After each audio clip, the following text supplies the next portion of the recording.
All right, let's start off with the big question. Why was Arizona State the right place for you? Great question. I mean, throughout the time I've learned to get to know them since January, just the love they've showed me and my family definitely stuck out more than any other school. It wasn't just, the text messages and the notes. They'd call my family weekly with phone calls, not just to me, to my parents, get to know me as a person. And they took the football aspect out of it. They really just showed that, like, they're trying to make me a better person off the field and not just only on the field. So that really stuck out to me. I really bonded well with the players there on the official visit, so it just truly felt like a click to me. And being around Dillingham and the rest of the staff, it just that's just how I felt, and I loved it. So During your visits here in Tempe, you mentioned the relationship building, whether it is over distance, but once you got to see these people in person, got to see the facilities up close, what were some of the things that really kind of joined the family aspect in solidifying your decision? yeah, I'd say the biggest thing was when we got to be on the official visit, when they let us just be with the players for like a couple hours at night. I definitely got to bond with some of the players. I'd say Crook really stood out to me and Martell. Me and Martell really matched in personality. I liked him a lot, and just the way they like took me in, and the way they talked about how it's fun off the field, but once they get on the field, they lock in that thing. It just really bonded with me, and I loved it. So. Kenny Dillingham, still one of the youngest coaches in the entire country, but obviously pretty accomplished in his young career. He likes to say that the players have more fun while working harder than anybody in the country. What were your impressions of your future head coach? I was really surprised when I first got to meet him. He's definitely a lot different than a lot of the other coaches, and that's what I really like. Because there's a lot of schools where they do a great job, but it's more of a fourth and one feel. And I feel like for a lot of younger athletes, especially like the early enrollees, you still gotta find a way to like touch their heart and learn with them and bond with them off the field because there's like the mental aspect of it. So I like how the fact is like off the field, you get to really bond with your guys. You're meeting new people, doing stuff, with the community, but then on the field, it's like you're ready to go. You flip a switch, and it makes you just feel like not just drained for football, but you still have time to go and like have fun outside of football. So that's what I really like. Your future position coach, A.J. Cooper, pretty accomplished in his own right and developing a pretty formidable group of backers during his time in Tempe. What jumps out to you most and what excites you most about playing for Coach Cooper in the future? The things that excite me the most is just the way he coaches. He really just breaks it down with you. Like compared to other coaches that I've done film with, he not only just broke down the good things I did, but he also brought up all the bad things and showed me like play by play what I can continue to improve on at this next level. How he's going to develop me. He started like always start with the feet, and like I just like how it's all a developmental aspect, and it's not just like a plug and play where it's like you come in with talent and you immediately get on the field or the playbook. Like he really goes in depth about making you refined player in every aspect of the game. And he does it in a really good way. Like he'll be hard on you, but he'll still treat you like one of his own. And so you really feel like you're not only loved, but you're still getting coached the way you should be.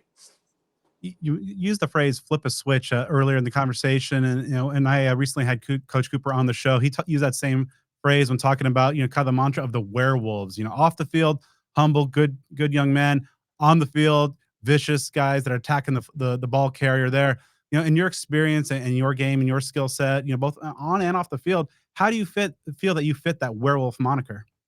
Yeah, I really feel like, off the field, I try to be like a really nice person, respect everyone in every aspect. When I'm on the field, I'm trying to hit, bring mentality. You got to bring that, like, especially as a leader at the high school level, you got to bring that. You got to get all of your teammates up and stuff. And like when you're in between those two lines, it's like, it's ball, it's hitting.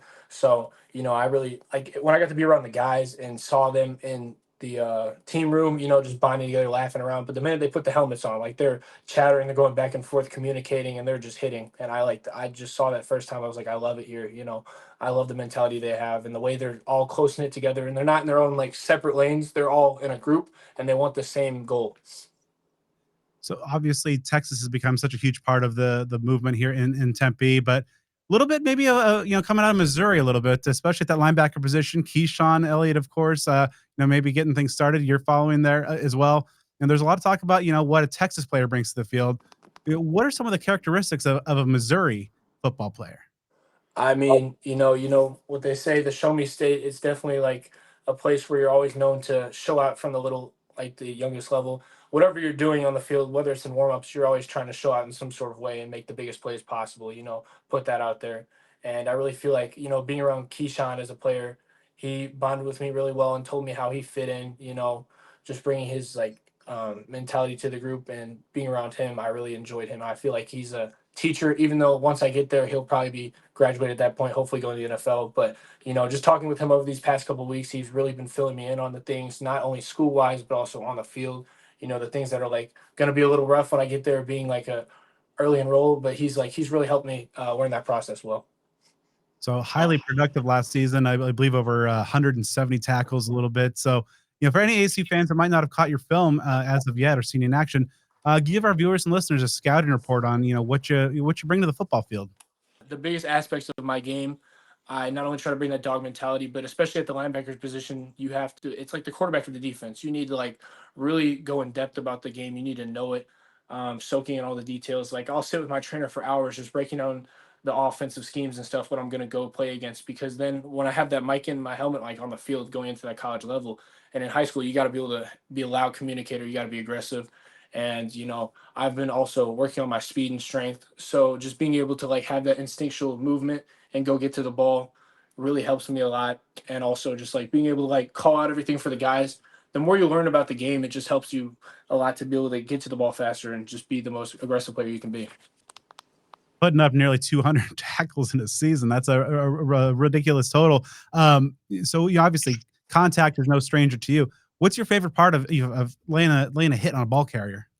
Oh, definitely the part when they hit the ground, they don't get back up fast. It's always good to see that, and you put shock in the other team, and you get back up, and like you just stare them down, like and it shows that's what you're gonna do every single play from there on. You just continue doing that, and you want to, and like the way I look at it is I make them want to quit the game.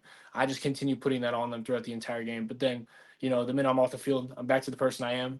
But through those lines, that's exactly how I'm gonna be throughout the entire game, giving the highest effort I can. Do you have a hit that is like your favorite of all the big time hits you delivered? One hit that just kind of is number one on your personal list. I definitely say my favorite hit is when whenever a running back goes out for that little screen, they're looking away from you. When you just get a free shot at him to just go drill him the minute he catches the ball, that's my favorite hit. They don't even see it coming, and you just absolutely just crack him. But I just love any way of contact it is, whether that's with the lineman getting their hands off or like some sort of hit. I love the game. I love that. So when you got to know this defensive scheme of defensive coordinator Brian Ward, obviously, built on aggression, attacking, bringing the attack at the offense, what really jumps out to you most about the defense from a schematic perspective and your fit within that scheme? What really stood out to me is how they play their Mike linebacker. Compared to other teams, they play a more of a true Mike linebacker that stays in the box more. And the way they do it here is you need to be much more of an athletic player, be able to like talk fast, but also playing coverage and stuff.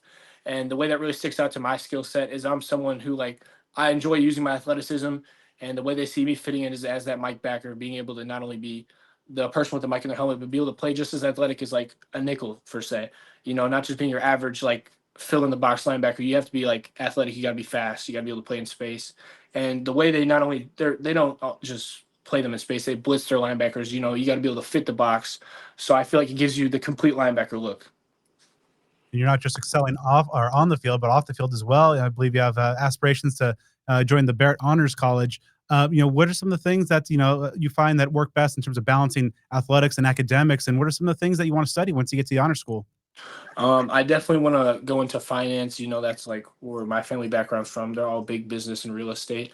And the things I really try to do off the field, I try to strive really helping out. I'm currently in National Honor Society, so doing any like service work I can do is always helpful. But in terms of like keeping the grades up, it's always just I have a little calendar on my phone, so I know once I get out of practice, got to go study for a couple hours, and then make a protein shake, make my dinner, go to bed at a good time, because sleep is the most important thing that a lot of people don't realize. And I've tried to really put that in my game, and also like schoolwork, because you might like be able to stay up late and study, but the best way to do it is like after 9 o'clock, you put everything down and start to like relax, stretch, all that stuff, because then the next day I can be ready to go if I have a big test. Even if I only study for 30 minutes, it's all fresh in my brain and I'm ready to go for the next day. So when you look ahead to your final prep season, what are some of the goals you have for yourself to have success with you and your team, and also to prepare yourself for that jump up to the next level? Yeah, well, I definitely want to break my own school record of 170 tackles. I'm trying to get 200 plus this year, get up to 10 sacks, hopefully, get a couple interceptions. But the biggest things I really just want to strive to work on is definitely block destruction, because at the high school level it's easier to just maneuver around guys, but when you get to that next level, there's like all the linemen are big. You can't just like finesse your way out of things. You got to be able to use technique on blocks and stuff. So I'm just going to continue to work on my block destruction. Coach Cooper and Coach Silver have been sending me all the things I just need to continue to work on and focus on. And I'm doing those drills every day, with like bag drills where I'm fitting my hands and stuff, and how to like shock and shed as fast as possible to get separation. So when you look ahead to, next fall, and a little when you're in the maroon and gold, you're running through Tillman Tunnel past the Pat Tillman statue for your debut as a Sun Devil. What are some of the things that really kind of excite you most about that maroon and gold future? The true things that excite me the most is I just really want to be able to get out there and show what I've been working on over the past 4 years. Just be out there with the other guys. Be out there with Martell. I really just want to like bring that Missouri feel to Tempe and show like what we're all about in the Show Me State, and ball out to the best of my ability.